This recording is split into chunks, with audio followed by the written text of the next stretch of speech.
single day I'm gonna make something great. That's my way. Every single day I'm gonna make something great. That's my way.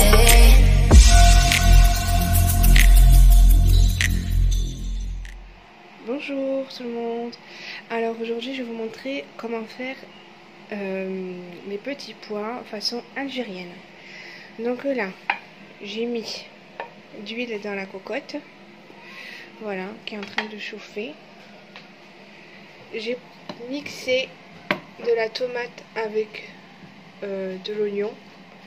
J'ai déjà préparé des carottes que j'ai déjà lavées, découpées, voilà. Et là les épices qu'on va mettre, je vous dirai pour les épices. De la tomate concentrée et un gingembre. Donc là j'ai laissé bien cuire l'oignon avec la tomate. Voilà. Donc il faut que l'oignon soit de couleur transparent. Voilà. Là je rajoute la carotte que j'ai lavée et pré-découpée. On va pas mettre de pommes de terre parce qu'en fait c'est un plat en sauce que je vais faire, un plat pour inviter. Et du coup on met des frites, je vais vous montrer ça à la fin de la vidéo. Donc là je mets mes carottes, on attend encore 1 minute et ensuite on mettra les épices. Voilà, donc là j'ai mis en position 3 mon feu afin que mon oignon et mes carottes ne crament pas. Donc là je vais ajouter mes épices. Alors on a du gingembre moulu, ras el hanout, donc c'est des mélanges d'épices, qarfa parce que j'ai les petits pois M, qarfa, du paprika, donc du poivron rouge, toum mathoun parce que j'ai pas, quand je vous avais montré le basla et la tomate, donc l'oignon et la tomate que j'avais mixé, là j'en avais pas d'ail. Donc j'ai mis mon toum mathoun, donc c'est de l'ail en poudre. Là vous avez du curcuma, pardon, et du sel. Le sel c'est en fonction de la cuisson, vous verrez, vous goûterez selon vos goûts. Là moi c'est pour l'instant je fais comme ça et après je rajouterai au fur et à mesure. Donc on va mettre tous les épices et on laisse imprégner. Alors j'ai pas mis de viande, ne vous inquiétez pas, j'ai prévu de la viande hachée que je mettrai en boulette. Voilà, on peut faire de la viande hachée ou mettre des morceaux de bœuf ou du poulet. C'est comme vous voyez, mais là je vais faire en fonction de ce que j'ai. Et ah oui, il faut du safran, mais moi je mets que du curcuma, ça va déjà colorer la sauce, donc j'ai pas besoin de mettre de safran, c'est vraiment facultatif. Voilà, donc on laisse bien imprégner. Vous voyez là c'est des sucs, et faut surtout pas trop laisser voilà comme ça, parce que sinon ça va se cramer, c'est pas le but. Alors là je vais rajouter un bouillon de légumes de viande, donc c'est du Magigo, ça c'est quand je pars en vacances que je ramène ça d'Algérie. Voilà, c'est comme les cubes qu'on trouve au boucher, mais je les trouve meilleurs, ceux du bled. Donc je vais en mettre pas mal parce que quand je vous dis je vais mettre du kofta, mais j'aime bien le Magigo dans les sauces. Je trouve que ça apporte un petit truc. Voilà, là je vais rajouter un fond d'eau que j'ai déjà mis à ébullition, un tout petit peu pour que ça évite de cramer. Donc, voilà, donc là les épices vont s'imprégner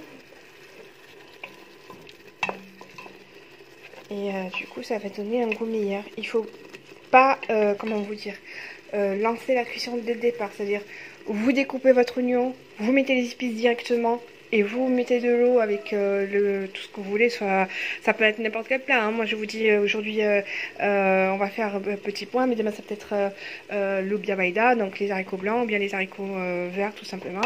En fait il faut d'abord laisser que les épices travaillent, ce qui va donner un très bon goût et un meilleur plat que quand vous le mettez directement. Et surtout mettez déjà l'eau à ébullition à part, pour que la préparation, voilà, les saveurs ne s'arrêtent pas. En fait, ça va continuer, le fait que ça soit chaud là maintenant, ça va continuer. Puis le temps de la cocotte va pas mettre trop de temps à se lancer. Voilà, vous allez pouvoir préparer la cuisson et lancer la cuisson assez rapidement. Donc là, on va mettre une cuillère, un café de tomates concentrées. Donc le concentré de tomate va ajouter un peu plus d'acidité et puis ça va relever le goût. C'est pour ça qu'on met du concentré de tomate et puis c'est pas mal. Alors là on va mettre une petite cuillère de sucre en poudre. Parce qu'en fait, ce gelben qu'on achète au centre commercial, c'est des gelbens surgelés, donc il n'y a pas trop de saveur. Et nous, le but, c'est d'avoir du bon gelben. Donc le bon gelben, il est sucré, le naturel. Là. Et donc pour retrouver le côté sucré, j'ai mis une petite cuillère à café de sucre. Voilà. Et puis ça va donner du bon goût à votre petit pois. Alors je vous reprends. Donc là, j'ai mis des petits pois, l'équivalent d'un demi-sachet classique qu'on a sur le marché. Et là, avant de mettre mon eau bouillante, je vais mélanger donc la préparation oignons, tomates et carottes déjà avec les épices, afin que déjà les petits pois imprègnent les épices. Voilà. Donc là, je prépare, je mélange bien. Voilà, donc là j'ai bien imprégné les épices dans les petits pois. Et je vais rajouter à moitié de l'eau bouillante. Donc, je vais rajouter encore un petit peu d'eau. Alors là j'ai fait bouillir dans une bouilloire de l'eau chaude. Donc je vous ai dit de le remplir à moitié. Voilà, pour pas que les saveurs partent. Et puis après le but c'est pas d'avoir un truc trop bouillon. Il faut que, enfin nous on aime bien avoir la sauce comme on dit chez nous, marqda chouïa, c'est-à-dire bon mais pas non plus trop liquide, pas trop épaisse, normal. Donc là avec la cocotte, parce que je fais ça à la cocotte ancienne, la cocotte minute, on va laisser tsfar chouïa, c'est-à-dire elle va faire un peu de vapeur et puis la vapeur qui va remonter va faire en sorte que la sauce va diminuer. Alors pour le bouillon de légumes tout à l'heure quand je vous avais parlé du bled, vous inquiétez pas, c'est facultatif. Vous en avez au boucher halal, façon cube. Mais sinon, si vous n'en avez pas, vous pouvez tout simplement rajouter. Alors, des fois qui me couche quand j'ai pas de bouillon de légumes, je mets tout simplement ça. C'est des bouillons de légumes de Kanya, de Lidl. Donc, ferez les légumes là comme je te dis. Que des légumes, bark. Et ça fait très bien l'affaire. Surtout parce qu'en fait j'ai acheté, j'ai acheté 2 paquets. J'ai acheté celui-là et celui-là. Ça il a moins de sel, donc c'est marqué hein, moins 30% de sel. Mais moi ça me va pas parce que j'aime bien le sel, pas trop non plus mais quand même. Et du coup celui-là il est mieux. Il est mieux. Voilà. Et pour le parfum, tout à l'heure je vous avais parlé de la cannelle. La cannelle de préférable, c'est mieux d'avoir un petit bout de cannelle en bâtonnet, juste à la moitié, hein, ou voire le quart. Ça donne plus de saveur que la cannelle poudre. Mais là, j'ai pas tout ce qu'il me faut, donc je vous ai montré ce que j'avais sous la main. Voilà. Donc là, c'est bon, c'est parti. On voit que ça bout. Donc je vais fermer ma cocotte et puis je vous reprendrai en milieu de cuisson pour incorporer les boulettes de kefta, les boulettes de viande hachées, que je vais mettre que du sel et du poivre léger parce que la sauce, en fait le kefta il va imprégner dans la sauce, donc c'est pas besoin de mettre trop d'épices, quand même un peu de melh parce que quand il va cuire dans la sauce, il ne faut pas non plus qu'il cuise sans mat, c'est-à-dire, comment on peut dire ça, pas très salé, voilà, il a un goût fade. Et donc je vous reprendrai en moitié de cuisson et on se dit à tout à l'heure.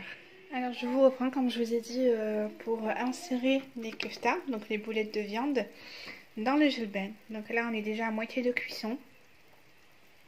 Donc je vais insérer un par un. J'ai déjà salé, poivré, mais pas beaucoup, parce que ça va imprégner la sauce. Voilà. Donc là, je suis en train de plonger mes kefta.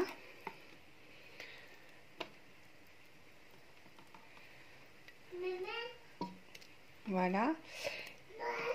Et ça va cuire. Donc on va laisser continuer à cuire. Donc c'est un plat que vous pouvez faire quand vous recevez vos invités ou tout simplement chez vous pour un ftar normal. Et puis voilà.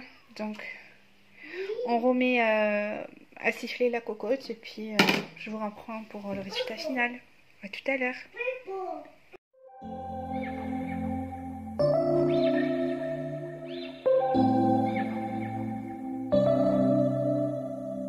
September we met, I could tell by your smile. You hadn't been with a good girl like me.